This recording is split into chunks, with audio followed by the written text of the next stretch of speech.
Kelly O'Mara, and this is Seriously Now, In Depth. Every once in a while, our viewers ask for a longer version of one of our stories. This week, we are pleased to present Dr. Michio Kaku's How the Physics Can Predict the Future in its entirety. This speech was given at the Hillside Club in Berkeley last February, and we'd like to thank KPFA and Dr. Kaku for allowing us the opportunity to bring you this valuable talk. My name is Philip Muldery. I'm going to be hosting this evening. I host the Sunday show on KPFA and a few years back the morning show for a couple of decades. I have a special warm spot in my heart for Michio Kaku, and it's such a pleasure to see this place full, 800 people turning out for Michio Kaku. So he is actually a very high-end theoretical physicist, and his field is he's co-founder of string field theory. So he works on that as his day job, and the rest of the time he's been doing a lot of media, not just Explorations, his program that airs every Tuesday afternoon at 2 on KPFA, but he has been discovered by BBC, the Discovery Channel, the Science Channel. He is a very busy man, producing video documentaries and series on TV. New York Magazine has named him one of the 100 smartest people in the city of New York. So,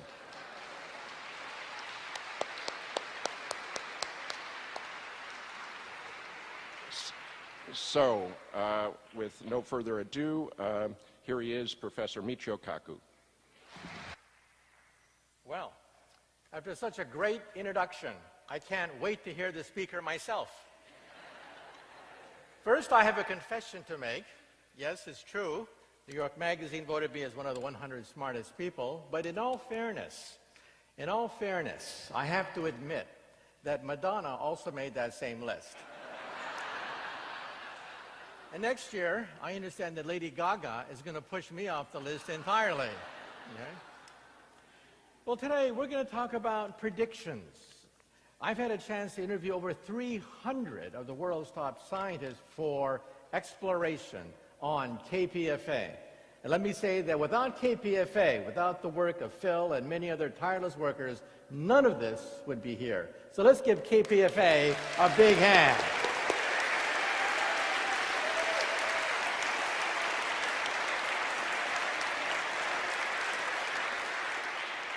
Well, I'm a physicist. We invented the laser, we invented the computer, the transistor, the GPS system, the space program. We invented radio, we invented television, and now we're inventing the 21st century. And we can predict billions of years into the future. So let me say that to be here today is a joy because I grew up in the Bay Area. In fact, my parents were born in California. My parents are local people, born in California, but then the war clouds darkened and Pearl Harbor came. My parents were citizens of the United States, born here in California.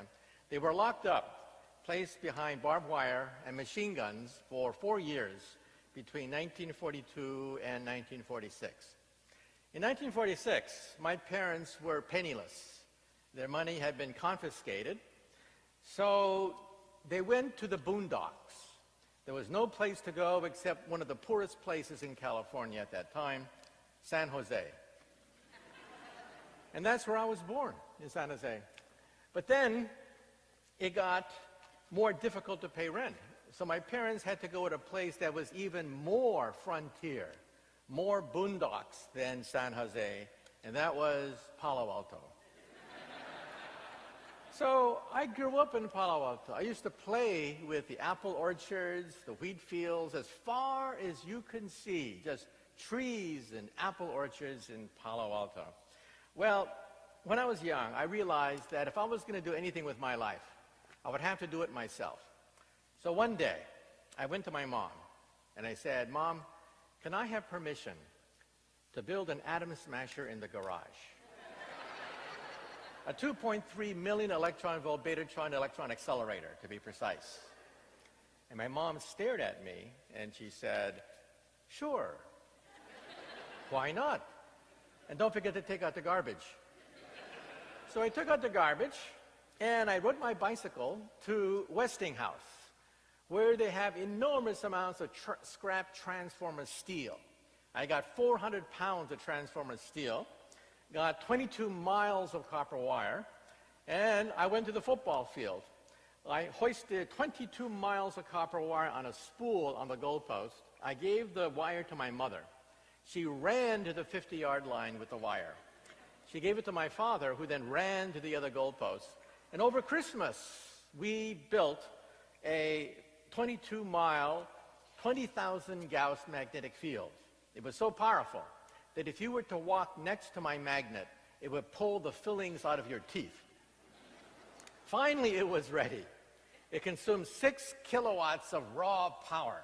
I closed my eyes, closed my ears. I turned on my power, my atom smasher. I heard this crackling sound as 6 kilowatts of power surged into my machine. And then I heard this pop, pop, pop sound as I blew out all the fuses in the house. Every time my mom would come home, the fuses would be out. She'd say, "Okay, where's the fuse box?" And then she must have said to herself, "Why couldn't I have a son who plays baseball? Maybe if I buy him a basketball. And for God's sake, why can't he find a nice Japanese girlfriend? Why does he have to build these machines in the garage?" Well, I went to San Francisco for the National Science Fair. I won grand prize. And then off I went to Albuquerque, New Mexico for the National Science Fair. And then I met a physicist there who actually changed my life. There was a physicist there who was very interested in young scientists, recruiting young scientists. He helped to work on the atomic bomb, in fact. His name was Edward Teller. He lived in Berkeley.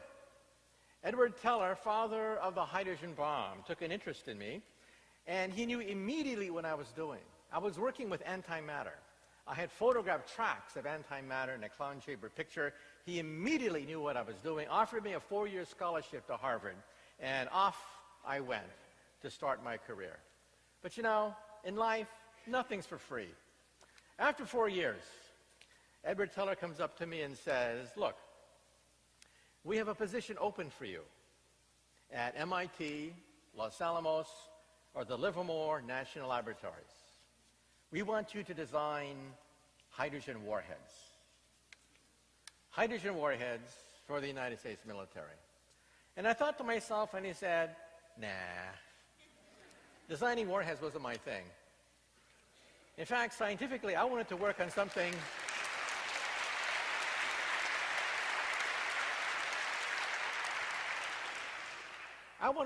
even a bigger explosion, the Big Bang."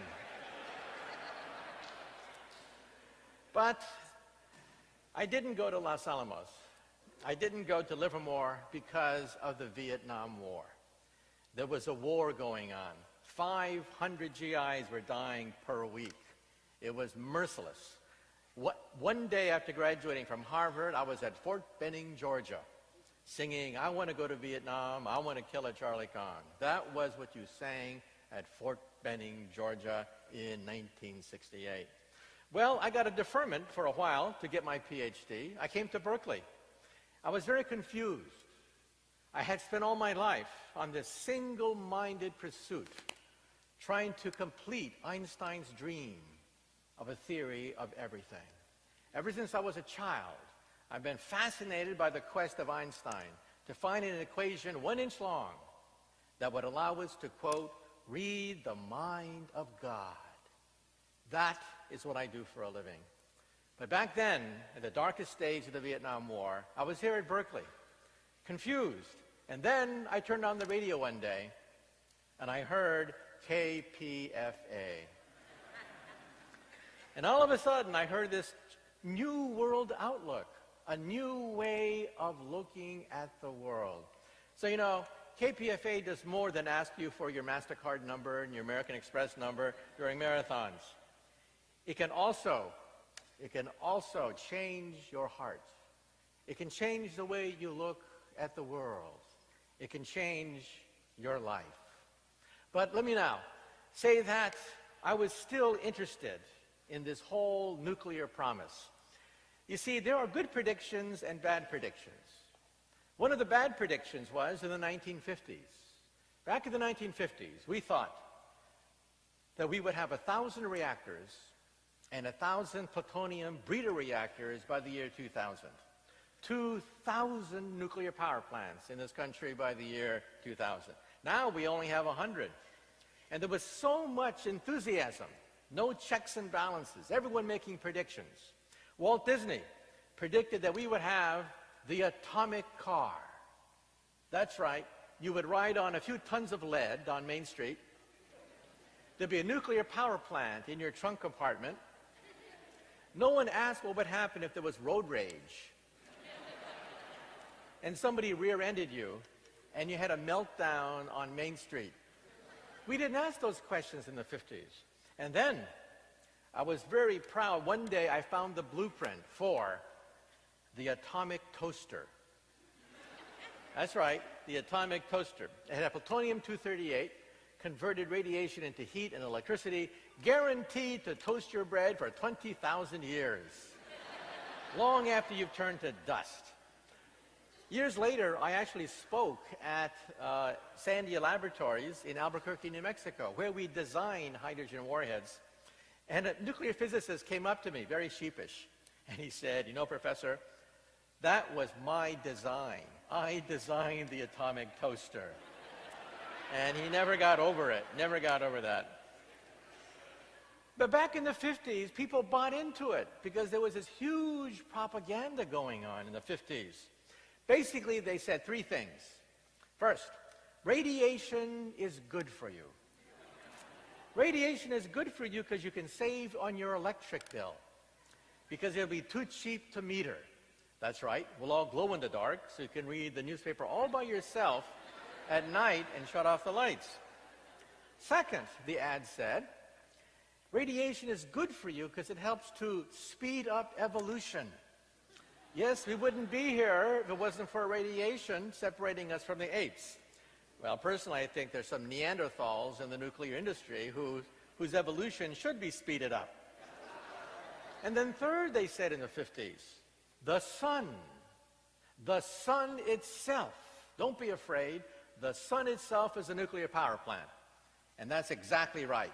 In fact, it is the only safe nuclear power plant because it is 93 million miles away. A very safe distance to be.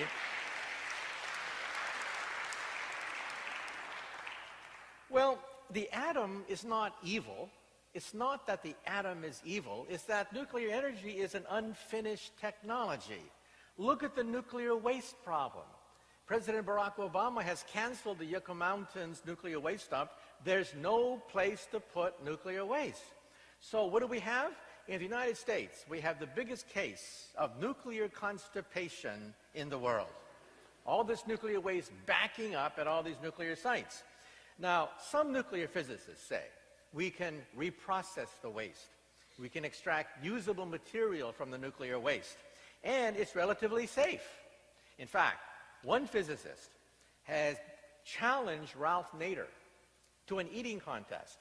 This physicist will eat as much reprocessed nuclear waste as Ralph Nader will eat of concentrated nicotine. Eat nuclear waste. I call this the gourmet school of nuclear waste disposal. And friends, we have finally found a solution to the nuclear waste problem. Feed it to those physicists who think that it's so safe that you can eat nuclear waste. Well, in California, we have two nuclear power plants, one in Diablo Canyon near San Luis Obispo, but one outside San Diego, right near Los Angeles, the San Onofre nuclear power plant. I did some research about the San Onofre plant. There are two units there. They were supposed to be carbon copies of each other, but when they built it, they read the blueprint wrong. They thought they were mirror images of each other rather than carbon copies of each other. So they installed the reactor 180 degrees backwards at San Onofre. San Onofre became the laughingstock of the industry. It is the only nuclear power plant installed backwards in the United States. Well, what did they do? They simply ran all the control rods backwards, the software backwards. Everything runs backwards at San Onofre as a consequence. So we have this backwards nuclear power plant. But that's not all. I think the priorities of the industry are also backwards. Their heads are screwed on backwards, putting short-term profits ahead of the interests of the American people. And now let me say a few things about Fukushima. It was said that a meltdown could not happen in Japan because A, they have the world's best seismologists. They study earthquakes in Japan. Yes, Japan is riddled like California. It's riddled with with faults, just like California is, but they have good building codes, they said. And so the Japanese will never have to worry about a meltdown because they have the best seismologists, the best construction of gigantic skyscrapers. Boy, were they wrong. The latest from Fukushima is, and I was shocked when I saw this hit the wire service just 2 weeks ago. We know there have been partial meltdowns before. 3 Mile Island, Chernobyl. The core collapses, but still some of it is intact. It's a partial meltdown. The latest result from Fukushima is the nuclear power plant suffered a 100% liquefaction. The core completely liquefied. There's nothing left. There's no hulk. There's no remaining collapsed core. The core completely liquefied. So the core is inside the vessel. The core liquefies and spills onto the bottom of the vessel. Then it eats through the vessel. That's 8 inches of carbon steel. The liquid uranium, liquefied, melts right through 8 inches of carbon steel, plunges then onto the bottom of the containment. That's the last resort before you get a full-scale Chernobyl. You get a breach of containment, steam explosion, and then you lose northern Japan. Why didn't Fukushima undergo a full-scale Chernobyl? We now know the answer to that. We have the detailed logs, minute by minute now, of what happened at Fukushima. What happened was, one engineer saw the reactor melt. He realized there was only one thing left to do, and that is open the floodgates and allow the Pacific Ocean to smother the core in seawater. But that would destroy the reactors with corrosive liquid. So the utility said, no, over our dead body, are you going to flood the reactor with the Pacific Ocean? Because we want to restart these reactors afterwards. Well, this nuclear operator, he realized, hey, the core is gone. There's no way you can salvage it. He had a direct order not to open the valves to allow seawater in. What did he do? He disobeyed orders. He disobeyed orders. There was only one correct decision made in the few days after that horrible tsunami. One correct decision. This one operator is now a hero. He decided to go against orders, flood the reactors with the Pacific Ocean seawater. He saved northern Japan from complete destruction. Amazing. A tale of heroism. Now also the latest results are, this was announced about 3 weeks ago, the cleanup operation at Fukushima will take 40 years. It will take 40 years. 3 Mile Island took 14 years to clean up. 14 years to clean up 3 Mile Island. Chernobyl, it's been 25 years, and they still haven't cleaned it up. You know the Chernobyl core is still melting into the earth? It's still melting into the earth. It's a never-ending nightmare. Eventually, they're going to have to put concrete under the melted core to prevent it from hitting groundwater and creating perhaps a steam explosion. Well, it's been 25 years for just one unit at Chernobyl. Here we have 3 units, plus 2 other units that were corrupted. So we have 40-year cleanup operation. And what about those seismologists who said that, hey, don't worry about it, we're not going to have a big one? Well, you probably saw this in the wire services. CNN picked it up. It was in BBC News. At Tokyo University, they've done a reanalysis of the earthquake faults around Tokyo. Forget Fukushima now. Now we're talking Tokyo. The latest result is, within the next 4 years, there is a 70% chance of a Tokyo earthquake infinitely bigger than the damage created by Fukushima. Let me say this again. On BBC News and CNN, it was reported that there is a 70% chance of a massive earthquake hitting Tokyo within the next 4 years.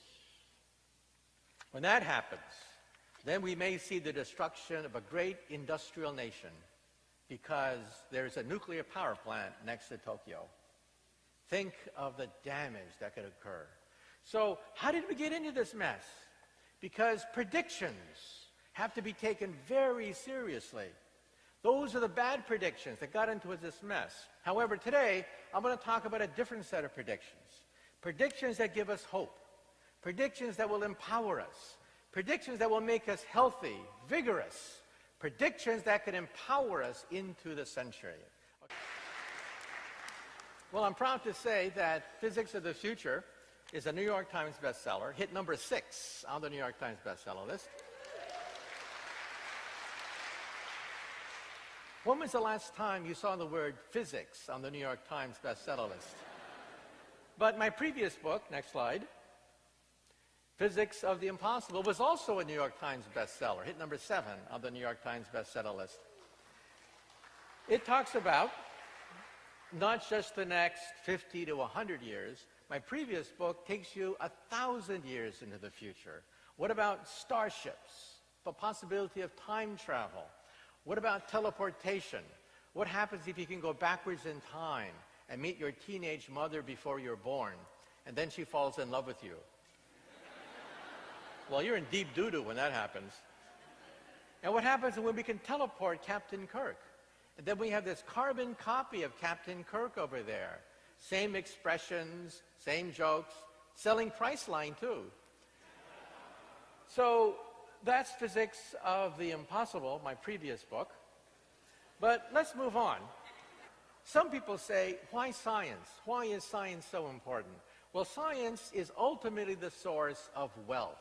Yes, workers create wealth. Yes, entrepreneurs create wealth. But ultimately, all wealth can be traced to science. And so the question is, well, why did we have the crash of 2008? If we're going to be predicting 50 years into the future, can we predict the past? There we go. Great. I knew we'd get it. So the question is, why did we have the crash of 2008? Well, millions of words have been written about it. Let's take a look at it from the point of view of science. What does science say about the crash of 2008? Well, first of all, science is the origin of wealth. But wealth creates bubbles. Tremendous wealth unleashed by the Industrial Revolution creates bubbles. Money is restless. Capitalists are restless. Money has to go someplace, and it goes into a bubble. And when the bubble pops, you get a depression. So let's take a look at the past. Next slide. Let's go back to the year 1800. In the year 1800, we physicists worked out the thermodynamics of steam engines. We could predict with mathematical accuracy the output of a locomotive. So that created the Industrial Revolution. All of a sudden, we had steam power generating textile mills, locomotives, machines, factories. That created the wealth of the Industrial Revolution. But that wealth had to go someplace. Where did the wealth go?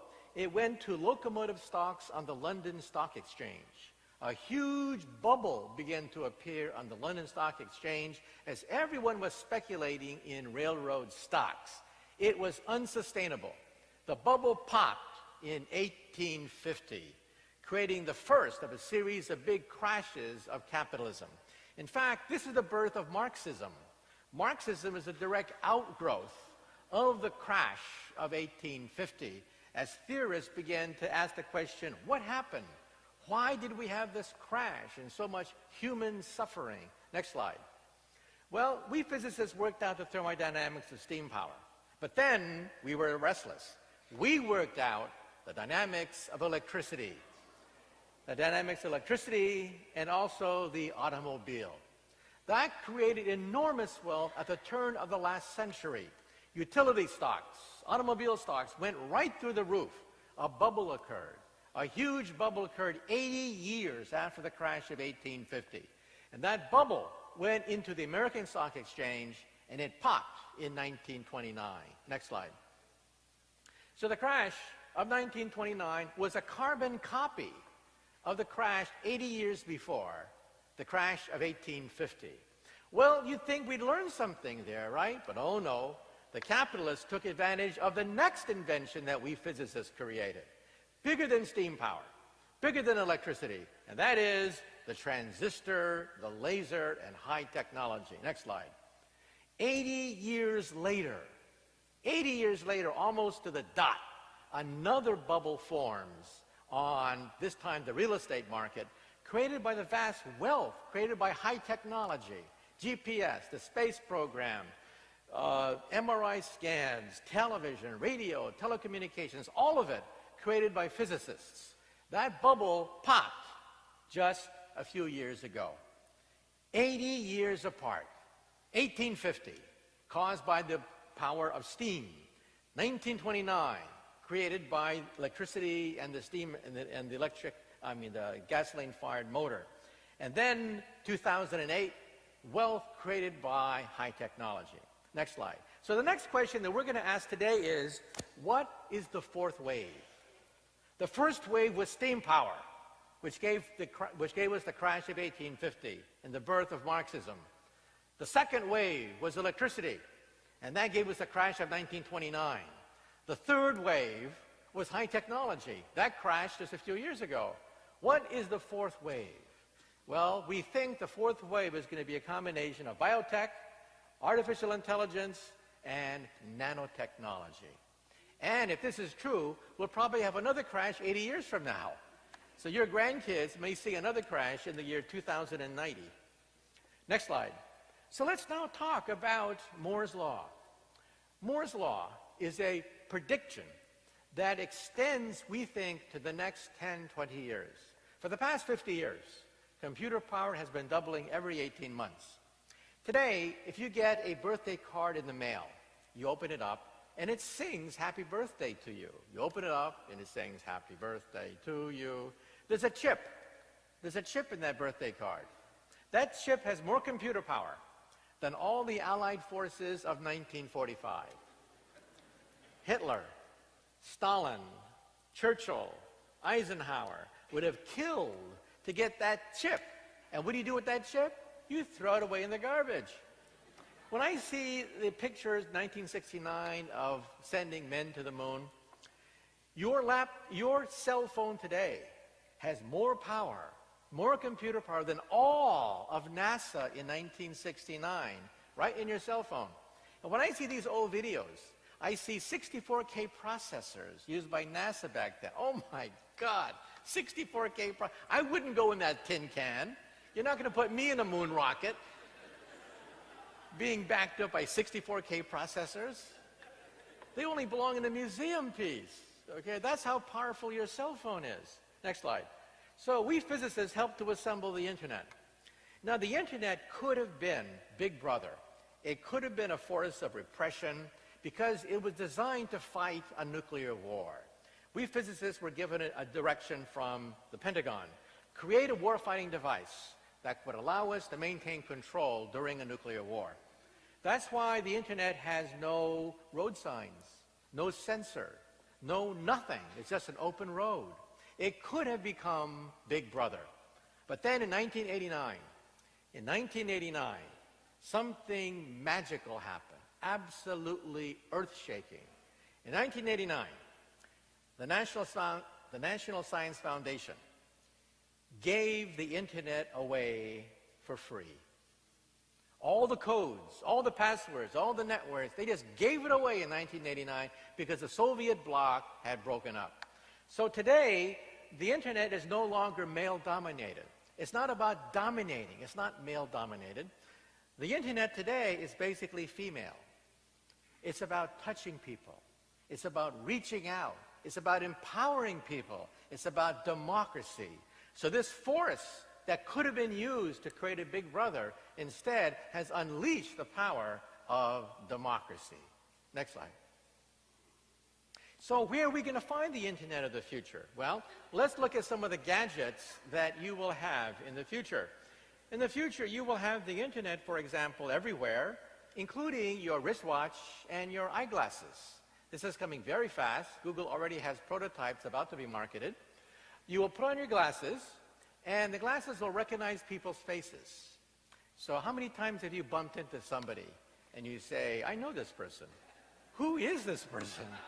Jim, John, I know this person, right? In the future, your glasses will say, it's Jim, stupid. You met him last year. This is the 5th time I've had to remind you that it's Jim, your old friend. And look, these glasses could be really useful. Let's say you're looking for a job. Everyone's looking for a job these days, right? You're at a cocktail party.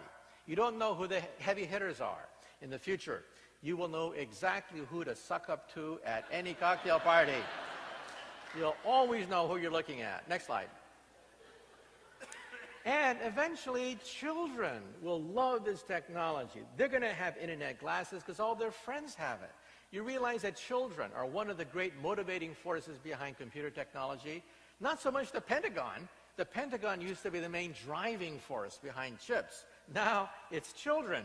Because video games is bigger than all of Hollywood. Let me repeat. Video games are bigger than all Hollywood movies put together. That's how big this industry has become, and young people are leading the way. Next slide. Young people want to be in contact with each other, and here's how it works. Your glasses, which will be commercially available just in a few years now, prototypes are already now being shown on the internet. They beam the image right into the retina of your eye, or they can use your glasses as a screen. So there are several ways in which the image can be beamed right to your eye. Next slide. And eventually, fashion models will wear these glasses. It'll be fashionable to have your own internet, next slide, in your glasses. Pretty soon, you'll have your home office, your home entertainment center, right in your eyepiece. However, let's say there's a problem. Let's say you don't wear glasses. Let's say you don't like glasses. Then what are you going to do? Next slide.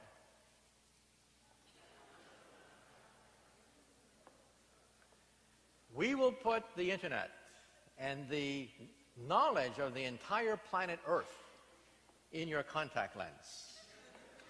This is a prototype of the future, internet contact lenses.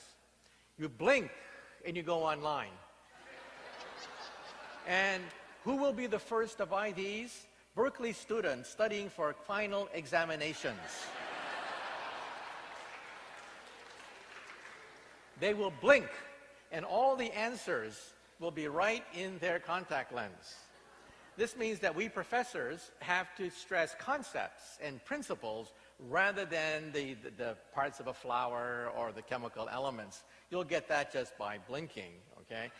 Who's the second person to buy these internet contact lenses?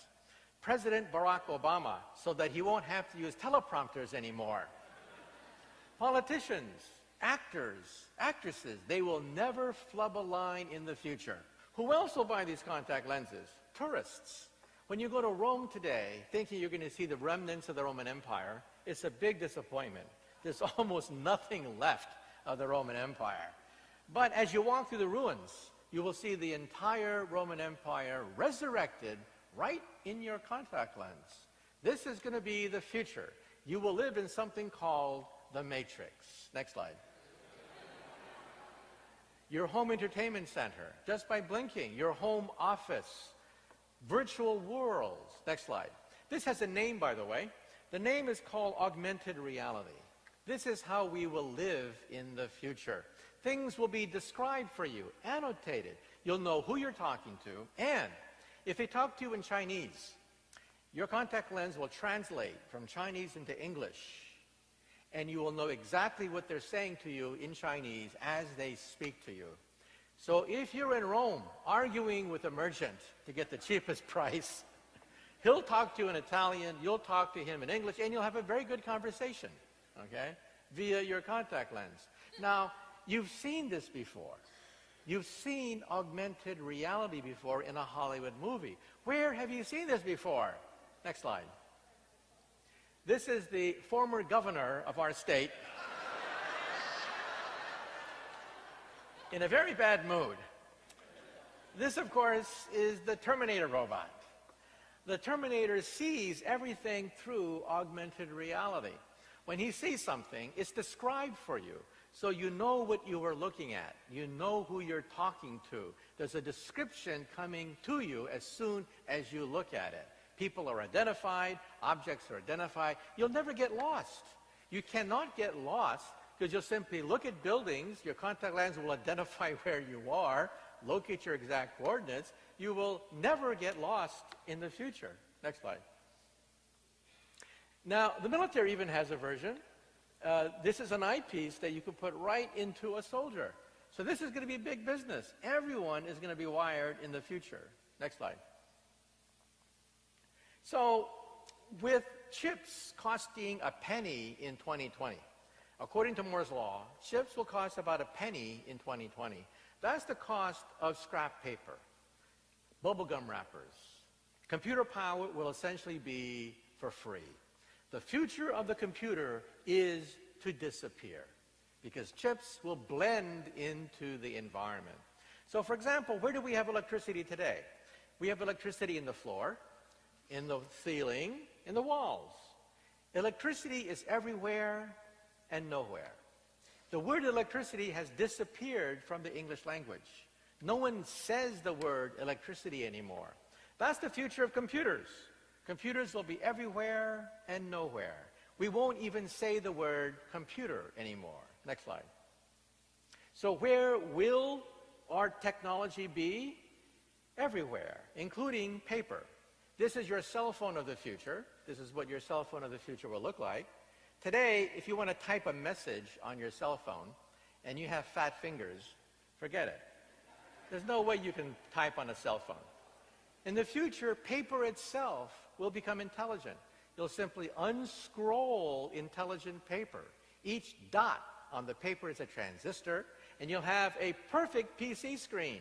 Movies, animation, technology just in paper. Next slide. And this is the future of your wallpaper. Your wallpaper will become intelligent because we physicists think that chips will cost a penny by the year 2020. Now today, if you look at your wallpaper and it's old, ratty, tattered, what do you do with your wallpaper? You suffer. There's nothing you can do. You just have to stare at that old, worn-out wallpaper. In the future, wallpaper will become intelligent, as you see here. This is a prototype of intelligent wallpaper. You simply talk to the wallpaper and say, change color, change shape. I don't like your color. This could also give us medical care for poor people. You realize that baby boomers are getting old, poor people need medical care, but poor people oftentimes don't go to the doctor. They wait until it gets too late, and then they rack up huge bills at the municipal hospital. This is the future of medical care. You will talk to the wallpaper. You will talk to the wallpaper. People will think you're nuts, of course. You'll talk to the wallpaper and you'll say, I want to see a doctor. It's 4 o'clock in the morning. All of a sudden, a doctor will appear right in your wallpaper. A doctor will appear. It's an animated, artificially intelligent program. And the doctor will answer 99% of all medical questions. This is going to be how we will reduce medical costs in the future. Artificially intelligent programs available 24 hours, anytime, day or night. Let's say you have a legal problem. Let's say someone wants to evict you, or somebody scammed you when you bought a mortgage. What are you going to do? Today you have to talk to a lawyer. In the future, you'll talk to the wallpaper. And you say, I want to see a lawyer. Boom, robo-lawyer appears. 99% accuracy, answering all common legal questions. So this is how we will reduce costs in the future when we have artificial intelligence available right in your wall. Next slide. And this is your living room of the future. You will have a wall screen surrounded 360 degrees by wall screens. I took a film crew for the Science Channel down to the University of Maryland, and we filmed at the cave. The cave is otherwise known as the Matrix. You're in a room. You're surrounded by 360-degree walls. You walk into the chamber, and all of a sudden, you're in the middle of a dinosaur fight.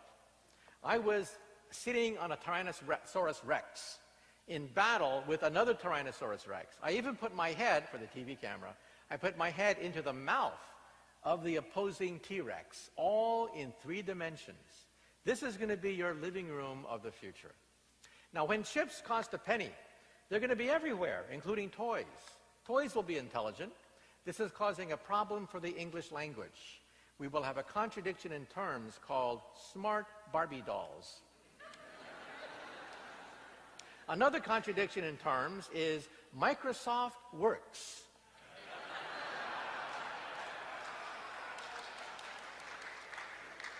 That is also a contradiction in terms.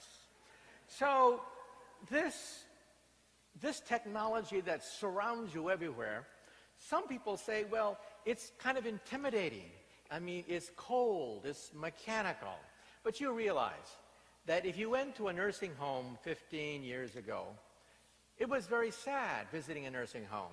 People would just dump their mothers and fathers to a nursing home, just waiting for them to die, nothing to do in a nursing home. It was very sad. If you visit a nursing home today that's all wired up, things are popping at nursing homes. Everyone's wired up. They play bridge games with somebody in Russia, somebody in Australia. Hobbyists can talk to hobbyists from around the world because the internet is basically female. It's about touching people. So old people love the internet. Also young people. Let's say you're at Berkeley and it's Friday night and you have no date. We all know what you do. You get stone drunk. In the future, you simply go to the wall and say, "Mirror, mirror on the wall, who's available tonight?" And it sets you up. The wall already knows the kind of characteristics you like. And then you go to a movie with your date, and afterwards you say to the wall, "Mirror, mirror on the wall, we want to see Casablanca, except remove Humphrey Bogart's face and put my face instead." And in the future, you may even sign up for a dating service so that your contact lens will identify people in a room who have also signed up for a dating service, and their faces will light up. So as you go to the mall, as you go to class, you will see faces light up that are available and willing and interested. I tell you, man, this is big. It's going to change everything. Next slide. And it's coming very soon. Now, in this picture here, we have 3-dimensional television without glasses. Now, you may say to yourself, well, that's impossible. You need glasses to see 3D. Those clunky glasses, one lens is red, the other lens is blue. Polarized glasses that are real heavy. Nope. We physicists figured out how to make 3-dimensional television without glasses. This is how you will enjoy yourself at night. How does it work? The screen is where the magic takes place. The screen has thousands of vertical lines, invisible vertical lines. Each vertical line shoots an image into the left eye and the right eye, giving you 3 dimensions. And on the left of the slide, you see the future of glass. Even glass will be intelligent in the future. If your window looks out over the city dump, you don't have to suffer anymore. You simply talk to the glass and say, "Please change," and boom, you're looking at the Taj Mahal. Next slide. And this is your office of the future. You will have what are called scrap computers. You'll simply scribble on a pad. The pad is connected to the internet, and then you throw it away. It only costs a penny. And then you walk from room to room, and the scribble follows you. Your files follow you from room to room, room to home. Where are your files? In the cloud. So in the future, computation will be done in the cloud. And you will pay a monthly cloud bill, just like you pay a monthly electricity bill. So how do we pay for electricity? We meter electricity. We don't see electricity. It's everywhere and nowhere. That's how computer power you will pay for. Computer power will be everywhere and nowhere. You'll talk to it, it'll talk back to you, and you simply pay a monthly bill to the cloud. Next slide. And you see here your cubicle of the future. Beautiful surround screens that give you three-dimensional images. This is your cubicle of the future. It's so beautiful that you will never get any work done in the future. Next slide. And this is your car of the future. Google has said that in 8 years' time, they hope to market the driverless car. Cars without a driver. Next slide. In this car here, built in North Carolina, the car is fully automatic, connects to the internet, connects to GPS, knows its location, and has radar to look for obstacles. I had a chance to drive this car. I actually drove this car for BBC television. I went inside the car, and there I was driving the car with my hands on the steering wheel. And then the cameraman told me, the cameraman said, "Take your hands off the steering wheel." And I said, "What? Are you kidding?" And he said, "No, we're filming this. Take your hands off the steering wheel." So I lifted my hands off the steering wheel, no hands, and the car drove itself. Let's do a science experiment. Tonight, when you go home, try driving your cars like this with your hands off the steering wheel, okay? Believe it or not, this car in this picture is safer than a human car. It turns out that humans get tired. Humans get distracted. And in New York, humans have road rage. So this is actually safer than an ordinary car. And when, of course, you like to drive, you turn it off and you drive normally. 8 years, Google may begin to market this commercially. Next slide. And this is how you will shop in the future. Today, if you go to a dress store, you see the perfect dress, right color, right shape, right designer, right everything, but it's the wrong size. What happens? No sale. In the future, you'll whip out your credit card, shown here. Your credit card has your three-dimensional measurements in it. You will email it to the factory. The factory will punch out a perfect garment, exactly the right shape, size, color. Everything will fit in the future, and of course, you will then get the bill. Isn't the future wonderful? Everything will fit. This is called mass customization. Now, Henry Ford said that you can have any color car you want as long as it's black.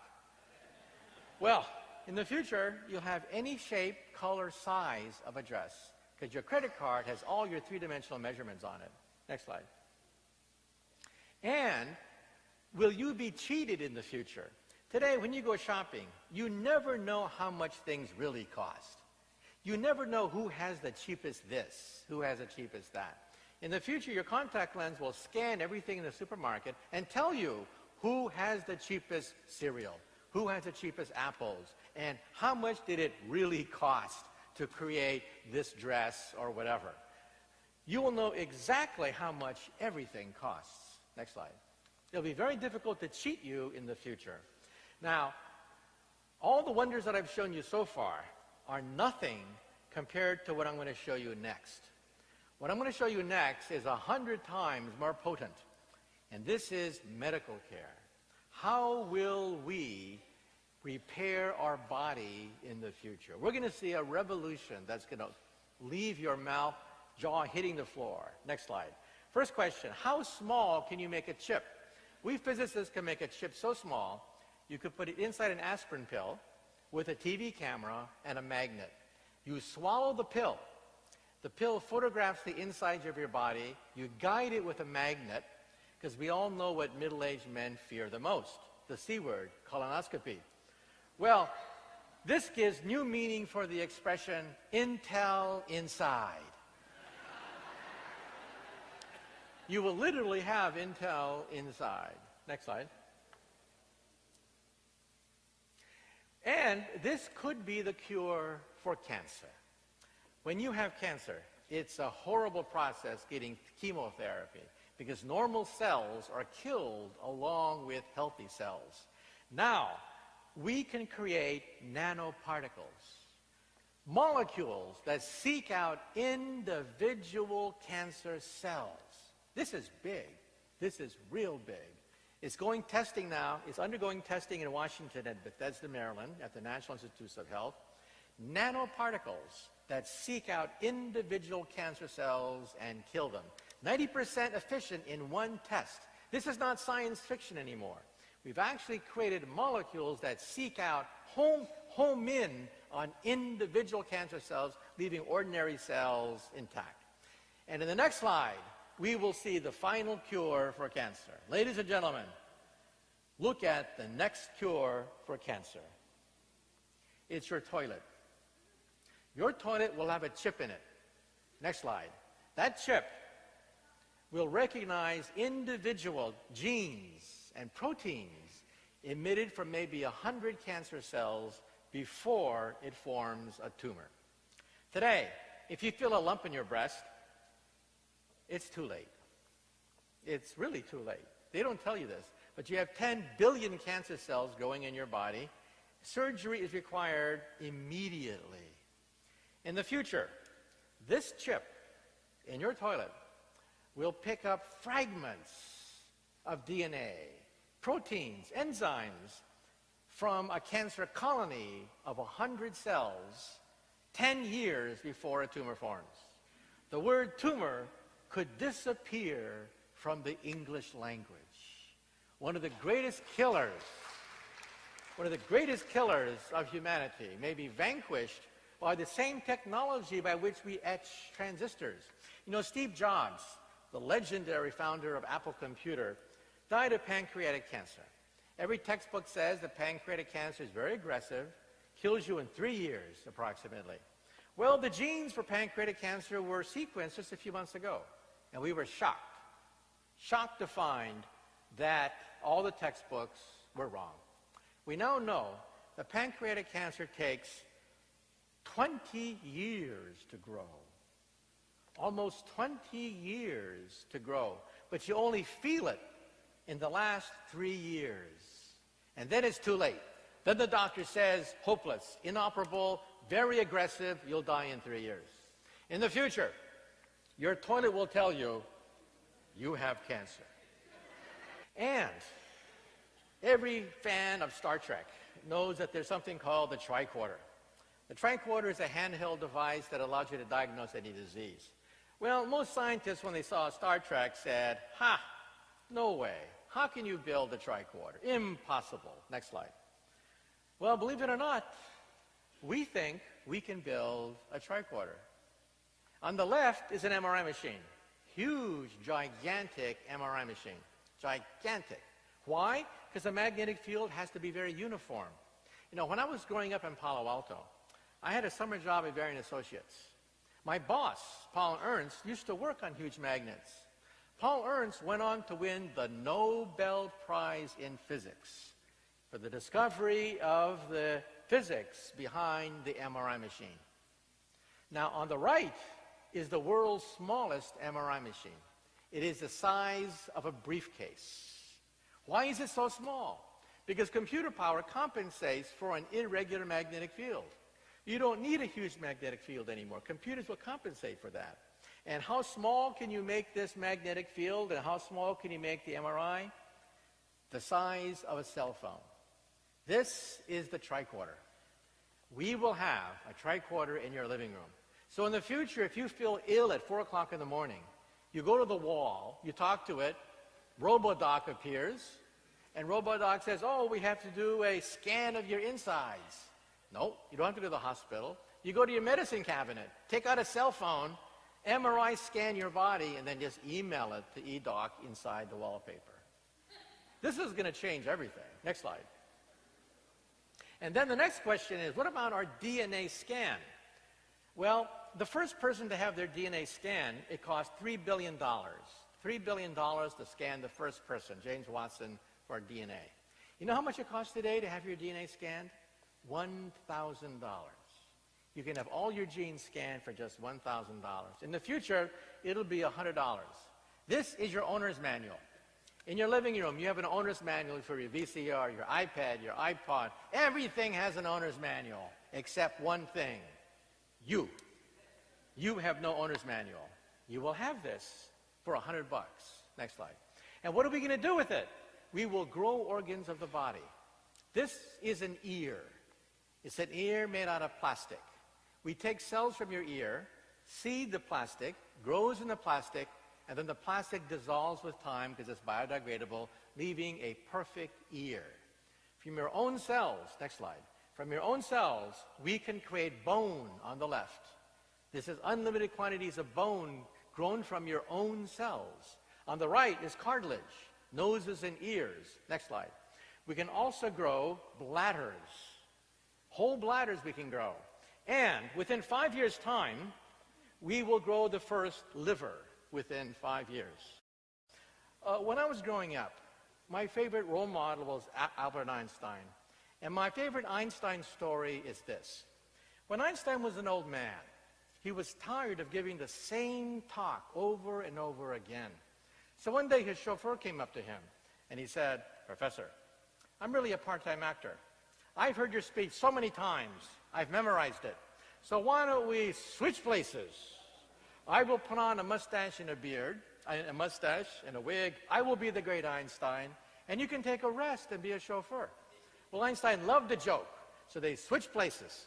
And the chauffeur gave brilliant talks until one day in the back, a mathematician asked a very difficult question. And Einstein thought, oh, the game is up. But then the chauffeur said, "That question is so elementary that even my chauffeur here can answer it for you." So thank you so much. You've been a great audience.